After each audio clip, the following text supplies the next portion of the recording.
মেহেরপুরের মুজিবনগর মুক্তিযুদ্ধ স্মৃতি কমপ্লেক্সে ৪ থেকে ৫ শতাধিক ভাস্কর্য ভেঙে ফেলেছে দুর্বৃত্তরা। ভাঙা ভাস্কর্যগুলো এখনও ছড়িয়ে ছিটিয়ে রয়েছে এবং ভেতরের পরিবেশ এখনও অগোছালো।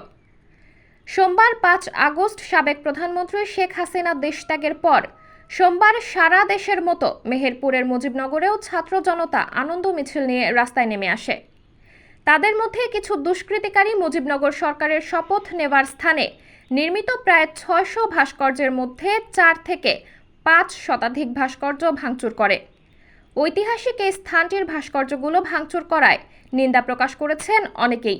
সংশ্লিষ্ট কর্তৃপক্ষ এই সমস্ত স্ট্যাচুগুলা অতি দ্রুত মেরামত করে এই শিশু কিশোরদের আনন্দ বিনোদনের সাথে সাথে মুক্তিযুদ্ধের ইতিহাস জানার সেই দুয়ার খুলে দেবেন। এটা দুর্বৃত্তায়নের বহিঃপ্রকাশ।